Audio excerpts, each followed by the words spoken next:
How much do you think we spent? I don't know. Throw a number out. $279.99. No, Double higher, it. higher, $560. higher, $1,120. Higher. Is this a math question? higher, Double yes. that. Yeah. $1,240. That's not double. That's not double. Like $22.40. $22.40. That's close enough. That's how much we spent on this. Is this Price is Right? Damn it. You spent $2,000 on a box? Apparently, it has Spotify and AirPlay. So is this a really expensive, stupid speaker? No, it's clearly a refrigerator. Yes, you. Oh my God, what else could it be? So full disclosure, I actually did find this on Instagram, and usually these things are like Kickstarters that like don't really exist, but I was surprised that this one actually showed up. Wait. You spent $2,000 on a random product you found on Instagram and you're surprised it showed up? Yeah. Cell Alpha, welcome to a new sound. Any number, any layout, place your cells how they best fit in your space. I could have bought more, but I spared you. I like how it's implied that you buy like 5 of these. Oh wow. I mean, that is quite some packaging, I will say. It looks like Marty McFly's leftovers. It's like a space starburst. It just keeps going. What the hell is this? Inside box number 1 is more. What the? Remove before assembly. Oh, sweet baby Jesus. No, it says remove after assembly. Look, it says after. After. Where did you see before? Literally. No.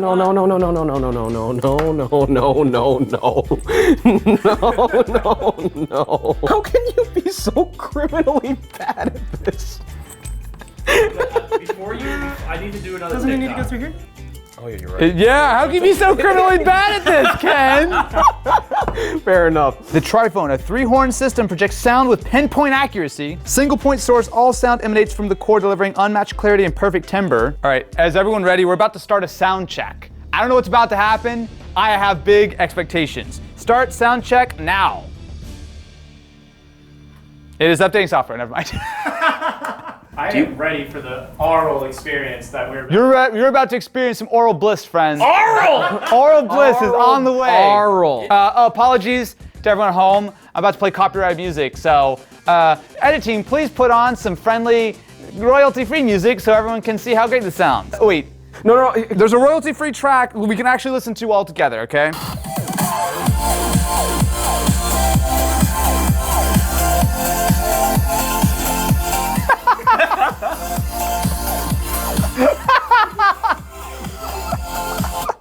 What's wrong with us? This is one of the most expensive mystery tech items ever. The fact that one of these speakers is $1,800 for mere mortals like us is blowing our minds. Yeah, and it's not even like that crazy, like deep bass, Yeah. but it still packs a punch, and it's, again, as you said, it's even. You know what we should do right now?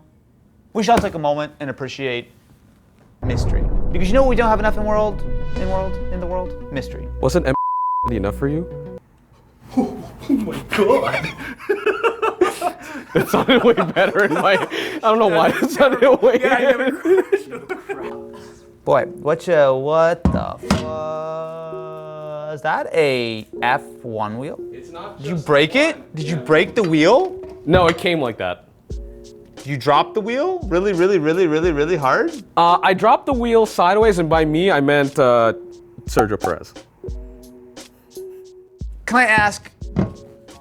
Oh wait, is this for what I think it is? Yes. Oh. Yeah, you might want to subscribe and ring-a-ling that ding-a-ling button. We got some cool stuff coming up. I can't say anything about it though. You realize I can't say anything right now.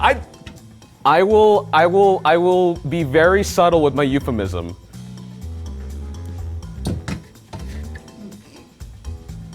Wow, Ken. Subtle. The Kensington SE5700T Thunderbolt 4 Dual 4K dock. Are you about to give me a great segue to the sponsor of today's mystery tech, Intel's wonderful Thunderbolt technology powered by Evo laptops. Oh, okay, all right. The Sabrent Rocket USB-C external aluminum SSD. Oh, there's a bunch of stuff here. There's an enclosure. Oh, wow. So we have 3 Thunderbolt SSDs, and is that an Intel Evo powered Lenovo Yoga laptop? Yes, it is. Oh boy.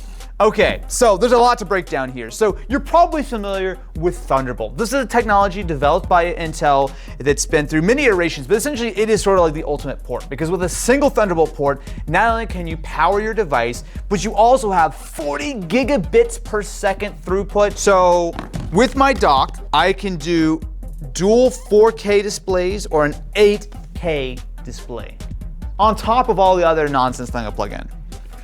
Oh, what the? Oh! Is that a Thunderbolt display? It is a Thunderbolt display. That's a big chunkus if I've ever seen a big chunkus. What size? Is that a 38 inch? This is a 34-inch, 1440p high Thunderbolt display. So am I going to build a whole setup right now? Yes. Okay. So I don't know if you saw, Yeah. but We have 3 individual, how big are those? did you see this one? No.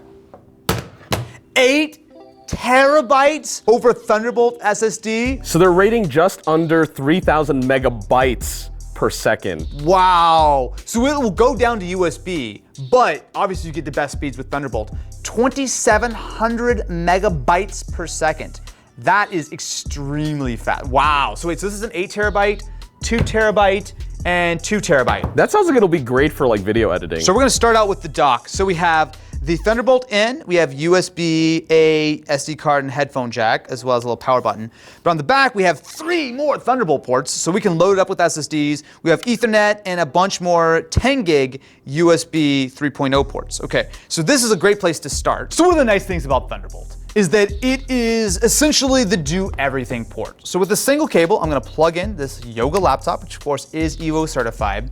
Then it is going to turn on our dock, which has our mouse, Ethernet, as well as we have our 3 SSDs and the display all connected. Again, this is all coming from a single cable. And that was fairly quick too. Fairly fast, right? Everything just lights up, it's good to go. And the cool thing about Thunderbolt is that it really kind of allows you to do everything, because I could just as easily plug in a USB-C cable, I could just be charging the laptop, which this is being charged right now, by the way, or you could even do something as simple as use this to go out to like just a single external display or an external graphics card or whatever the case is. I use Thunderbolt on a daily basis. I use a Thunderbolt display on my desk. I have since like 2016, and it's nice because it really allows you to do pretty much everything. And all you need is one cable. Unplug it, grab your laptop, and you're good to go.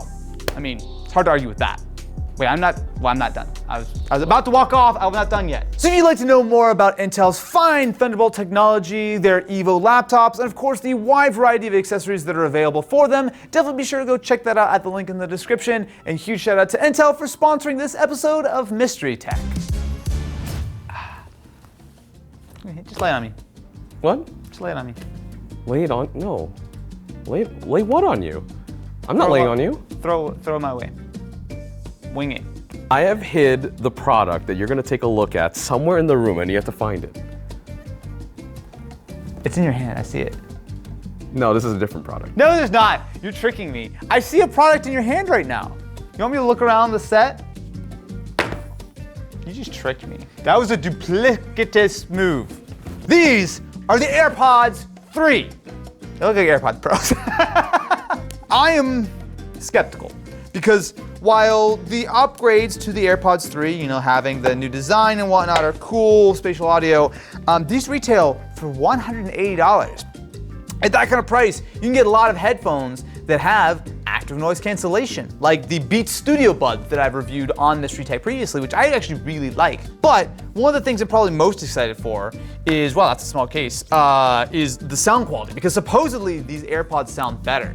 I've never been a huge fan of the way the AirPods sound. They always found fine, but nothing more than that. My test is always, does it fit in the coin pocket? So I'll take out my headphones, and that is, I mean, those might be the smallest case I've ever actually used for a pair of Bluetooth earbuds. That's really, really good. A lot of people like regular AirPods because they have plastic tips instead of rubber. I was actually like that for a long time. It took me years before I was really comfortable with like rubber ear tips. I've kind of gotten used to it, but there is certainly something, especially depending on like the size of your ear, to the idea of using the plastic tips. All right, let's see how they sound. You know what? It's not bad. Oh. Is your hearing okay, dude? You can definitely hear my music. Yeah, 100%. And it's hitting 85 decibels, which definitely is not good for your hearing. Thanks, Dad. So the thing is, what you're missing here really is the active noise cancellation. Definitely not here. 100%, I can hear everything around me. The AirPods are pretty solid, but I also have recently got a pair of the Beats Fit Pros. So these are similar, I would say, in a lot of ways to the Beats Studio Buds. The Beats are only $20 more than the AirPods. And while they don't have MagSafe, they do have active noise cancellation, and they have the cool little like design that fits in your ears. I've spent some time, I just got DM'd by Taco Bell. That's a weird thing, okay. Wait. What are they sent a photo. Oh, let's go. Y'all stay out of my DMs, okay? No, I want, how did, Absolutely You not. got DM'd by Taco Bell? Look, I just want to, yo, is Taco Bell DTF? Let's go. I should be surprised, but I guess I am. They're actually really similar. Both of them actually have similar sounds. Like, I'll still say the Beats sound a little bit better, but that almost seems more like a consequence because they're actually sealed, which I think always just kind of helps to improve sort of sound quality. But here's the thing, AirPods Pros are about the same usually price. around $180 anyway. Yeah. These are $200 and these are 180 MSRP. AirPods Pros technically cost $250, but you can find them $200, 170, 180 bucks pretty easily. The Android argument's one thing, but Yeah. if you're on the Apple side, just wait for the Pros to be on sale again. That being said though, I actually still like the Beats Studio Buds. They're 150 bucks. They have most of the same features, except they have the small case, they have the active noise cancellation, and they work well with Android. On top of that, the Beats Studio Buds are $150 retail, but regularly go on sale for like 120, 130 bucks. Out of all these headphones, those actually are probably my pick. I don't think these make sense at 180 bucks. And I don't think these are okay at 200. I think the Beats Studio Buds are actually my favorite. But here's the thing. Yeah. AirPods 3, get the flex. Is that even a flex anymore? I feel like half the $20 Wish earbuds you buy look exactly like AirPods anyways. So like, Yeah, they're twice the size in your ear. And No. people don't think I notice. So then I told them that what we really need is some tech that's actually not super expensive. And he just laughed. Ow. Did you just throw something at me? I'm having a chat with the director of... Okay, that's fine, that's fine. This is the Pocket Tripod Pro. How much is a Pocket Tripod? I bought them for $35 each. I have one as well. 35 bucks. Okay, I mean, that's not outrageous. You look at the little like Joby pods there, that's about the same price. Wow, okay. If this isn't a complete pile of garbage, this is actually going to be cool. What? No. I like this. Rotate around. They're together now. Oh, I see. Okay, you're smart, Mr. Bolito. You're smart. So now I'm going to hit record on the iPhone. Yeah. If we want a Roboraptor POV camera, we can just look at what it looks like to be Roboraptor all day. See, I want that for the plane so that I can Yeah. watch videos on it and also have that in my wallet. Bum, bum, bum, bum. Whoa, wow, that was really high. That almost hit the top camera. Hello, welcome friends to a very exciting time for me to unbox an item that I single-handedly saved from the clutches of Ken, who almost wrecked. I think you used 2 hands for that. Double-handedly saved from the wicked witch himself, Ken Bolito. I think it's on brand that What? Inside the many layers of the box is the Surface Duo. The Duo. What is wrong with you? Jesus. Now this is actually one of those rare items that I've actually been able to try beforehand. So we actually went to a sort of pre-brief hands-on of this a few weeks ago. I got what, 20 minutes to play with the phone. And in that 20 minutes, I was very impressed. So one of the first things you'll notice is this has a much larger camera bump, AKA it has a real set of cameras. So the first Duo only had a front-facing camera which you could kind of flip around, but this now has a proper triple camera setup. It has an ultra wide, a wide, and a telephoto. The thing is, if you look at these two devices, right, so the original Duo as well as the Duo 2, they're incredibly thin. And when it comes to designing cameras, the whole reason why, again, I'm just gonna pull out the Pixel, has this huge camera bump is because for a large camera and a large sensor, large lens, you just need some depth, right? Which is why they have to sort of chonk-tastic it up. So the camera bump is angled. Yes. So that it's not going to scratch the back of the phone. So while there is a bump and it's not a perfect fold anymore, it's actually at least thought about. So I have now installed the case, which calling this a case I think is kind of overstating it because it is incredibly thin. But the nice thing is not only does it have a magnetic spot for your pen, but it also wirelessly charges it. Because of the dual screen nature of this, you kind of need a lot of additional software support. So let me run you through some of the speeds and feeds. Snapdragon 888 processor, 5G, NFC, giant battery, as well as you've got the two very large displays which are now curved on the inside, which means that as you look and you scroll between them, not only does it feel nice with your finger, but also it is very much seamless. Today, I'm gonna react to a classic using the Surface Duo. Hello and welcome to my YouTube channel where I am a reactor, reacting to this heavily requested video of a certain tech tip man and his important thoughts. Great intro, very enthusiastic. He's still not talking. Austin, tell me about the Duo. What do you think? What accent was that? Some mix of Australian and now. British. Thank you. Make sure to subscribe. Don't encourage Ken, but subscribe to me and you'll get content that's actually good, unlike what you're watching right now.